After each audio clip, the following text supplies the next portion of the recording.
Hello my friends, welcome back to my channel. Today we are going to be talking about all of my favorite books from Q1, which is January, February, and March. I read 42 books in Q1, which is a lot, but honestly I think it's less than last year. So one of my goals in 2025 was to read less. So based on that stat, I think I am reading less than the previous year, but we'll see how the rest of the year goes. I think the only other goal I had for 2025 was my 25 books in 2025. And in Q1, I read 10 of those 25 books. So I'd say I'm on a pretty good start. I did soft DNF 2 of them as well. So honestly, I've read almost half of the books on that list, which I'm so proud of myself because I think last year I may have read 12 total. So overall, I'm doing a great job on my goals. I do have 10 books that I have rated 4.5 stars or above in Q1. So I want to go through those books now and kind of give you my final thoughts. I think most of these books I have vlogged over the last few months, but I think I've probably missed a few, so I want to jump into them now. There is no specific order to this stack. I'm just pulling them as I grab them. So go ahead and settle in, grab a coffee, tea, water, snack, and let's quickly talk about my 10 favorite books from Q1.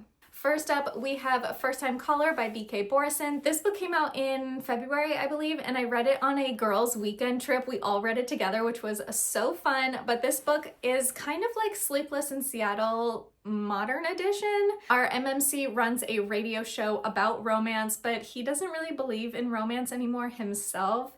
And in comes Lucy, whose daughter calls the show because she's worried about her mom. They end up talking. If you know the story of Sleepless in Seattle, then you understand what the story is about, but it's so cute. It's very swoony. There's a couple of good spice scenes, but overall it's just a sweet, swoony time, and I absolutely loved this read. B.K. Borison is an auto-buy author for me, so I knew I was gonna love this one, but I didn't realize how much I was going to love it. Next up, we have Promise Me Sunshine by Cara Bastone. This was such a sleeper hit for me. I was not expecting to give this book 5 stars. I don't know why. I gave her other one 5 stars, I believe. This book follows Lenny, our FMC, who is really going through it after the loss of her best friend. And she strikes an unlikely deal with this guy, Miles, who is the uncle of the girl that she nannies. And he really wants to be closer to his niece. So he decides to kind of help coach Lenny through this loss that she's going through in exchange for Lenny helping Miles be a better uncle. And the thing I love most about this book is that Miles does not pull Lenny through her grief, right? But instead he just walks with her and she pulls herself out through it, and Miles is just there to support her and hold her hand through it. And it's one of the most beautiful stories I have read this year. Obviously it's on this list, but I fell in love with Lenny and Miles, and just the concept of no one else can pull you through grief. You have to kind of battle it yourself and go through it, but it's important to have people on your side to walk through it with you. Next up, we have Air by Sabaa Tahir. This should be no surprise to anyone. I love this world. I love this author. I love these characters. Ember in the Ashes is one of my all-time favorite series, and this is the second gen story. This takes place in the same world, but 20 years after the end of the Ember in the Ashes series, there is a major conflict happening. We have a multi-POV story. It does leave off on a cliffhanger, but I believe this is just a duology, so it should wrap up with book 2 very nicely. Not with a happily ever after necessarily, because if you know Sabaa Tahir, she loves to rip your heart out, but this book was so fantastic. Her writing is incredible. Her world building is incredible. It is YA, but it feels very mature, not in a content way, but just in the way that she writes the story. It is very mature. It's very grown up. It's very thoughtful. It's very provoking. It's very good. Next up, we have Rose in Chains by Julie Soto. This book actually doesn't come out until July. I did read an advance copy, but I absolutely loved this book. This is adapted or rewritten from a Hermione fanfic, and I loved the way that Julie adapted this book. It was incredible. The magic system is incredibly interesting. The characters were fantastic. They had some great chemistry, some great banter. It is a little bit on the darker side, but I wouldn't say it's a dark fantasy romance. I feel like there's a difference, but the topics are a little bit heavier. We have two warring kingdoms. One kingdom overtakes the other at the beginning of the book, and they capture all of like the important people from the captured kingdom, and they end up auctioning off these humans to the wealthy and influential families of the kingdom who has overtaken them. And it's a little bit on the dark side, but I absolutely loved it. I thought the tension was so good. And this is book one in a trilogy. It does leave off on a little bit of a cliffhanger, which is such a bummer because this book has not even come out yet and I'm already ready for book two. But if you have not heard of this book, please go ahead and put it on your radar. It comes out July 3rd, I believe. It's giving enemies to lovers. It's giving forced proximity. It's giving secrets and lies and so much intrigue. Like, this book is absolutely incredible. You must add it to your TBR. Next up is Empire of the Vampire by Jay Kristoff. This book,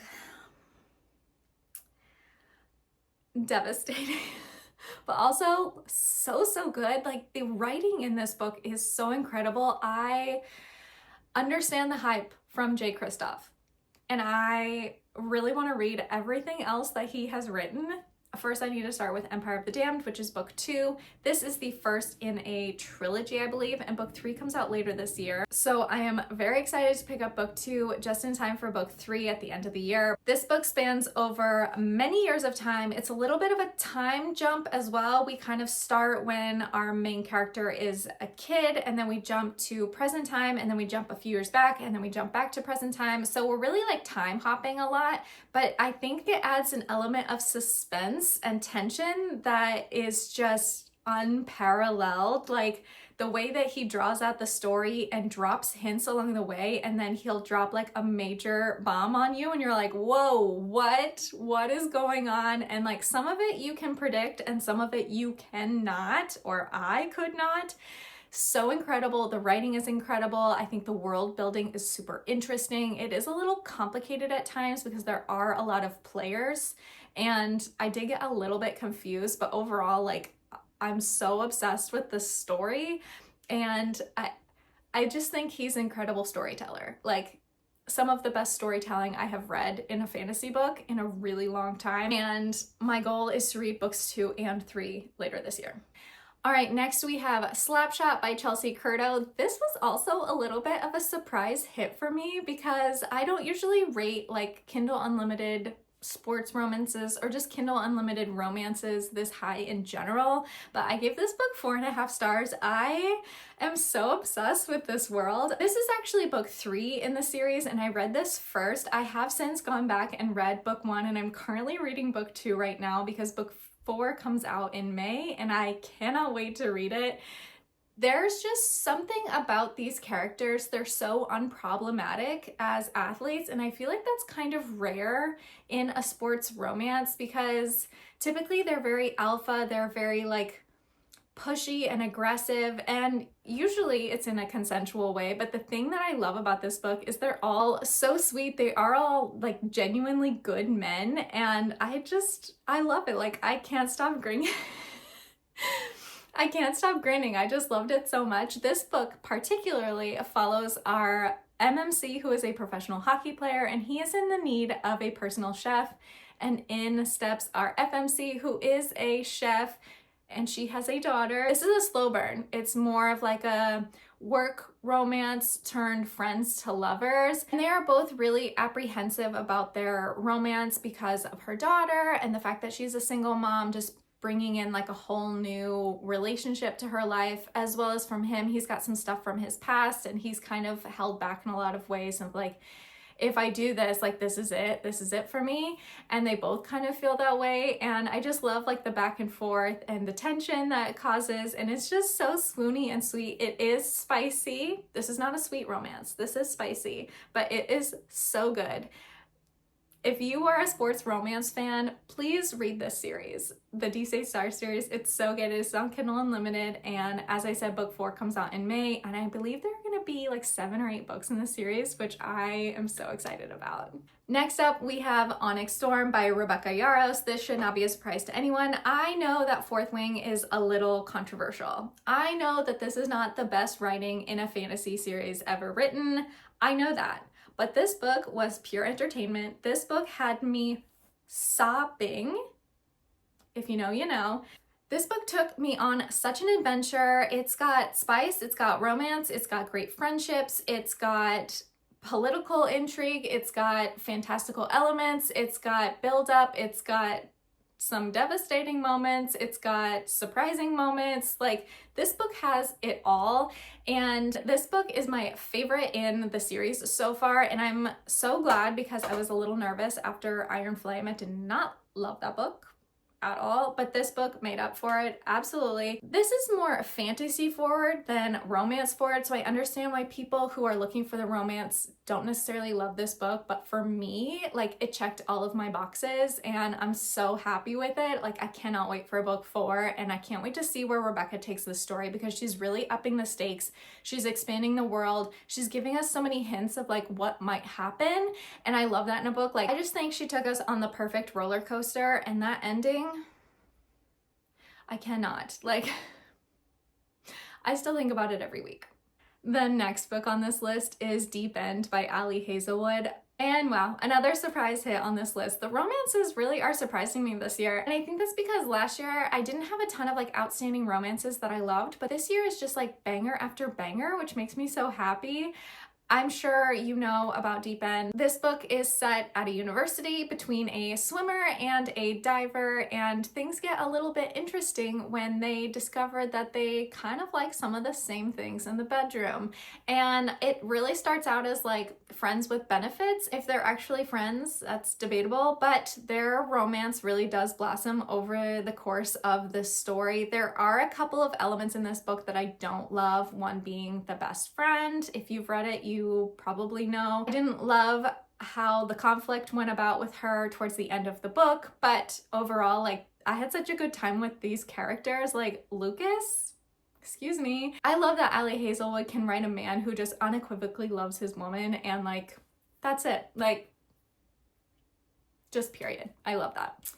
Next, we have Once Upon a Broken Heart. This was actually like my last book of March, and this was such a standout read to me, and I'm shocked how much I loved it, to be honest. But this is the first book in the Once Upon a Broken Heart trilogy, which happens after the Caraval trilogy, but is set in the same world. I do think you should read Caraval before you pick up Once Upon a Broken Heart, just to understand the fates and the world that they're in, because it does get slightly confusing, and I think there's a lot of things that are said in this book that come up in the Caraval series, so please take that with a grain of salt. But this book follows Evangeline, who makes a deal with a fate to get her one true love back, but is he actually her one true love? We shall see. It sends her on a mission to another territory, into kind of a competition for another prince's heart, and she gets kind of tangled up with this other kingdom, as well as the fate himself, Jax. And throughout this series, she goes on quite the adventure with Jax and with several other characters. There's so much that goes on in this series, but this book in particular is outstanding. I love the way she set up the world. I love the way she developed our characters. Evangeline did get on my nerves a little bit. She's a little immature.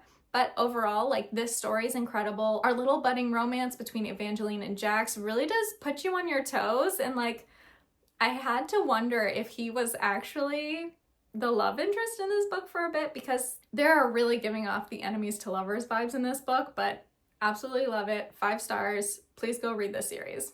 And last but not least, we have The Winners by Frederick Backman. Did you think I was gonna leave this book off? Of course not. This book is probably my favorite book of the year so far, and that is high praise after all of the books I have already talked about in this video. But this is the final book in the Beartown trilogy, and I have been sitting on this book for like a year and a half because I knew it was gonna break me.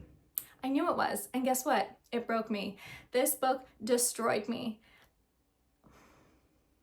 The way Frederick Backman writes a story is one of the most incredible things I have experienced in my literary life.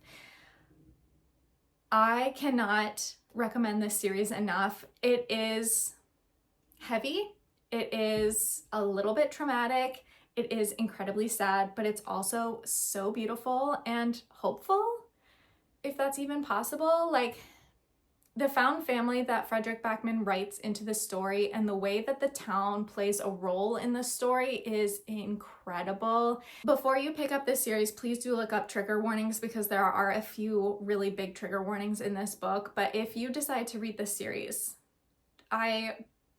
trust me, you will absolutely love it. This is an automatic 5-star series for me. This is a series that I will always recommend. It's like a top 3 series for me of all time. And I'm so glad I finally read the winners, but I'm also really sad because it's over. And I guess now I can just go ahead and reread them because I've already reread them several times, and this will go down as one of my favorite series I've ever read in my life. All right, my friends, there you have it, my top 10 books of Q1. Let me know in the comments down below if we have any similar favorite books. I had such a good reading quarter. I can't wait to see what the rest of the year is gonna hold. Thank you so much for watching today's video. I hope you have a wonderful day, and hopefully I will catch you in the next one soon. Bye.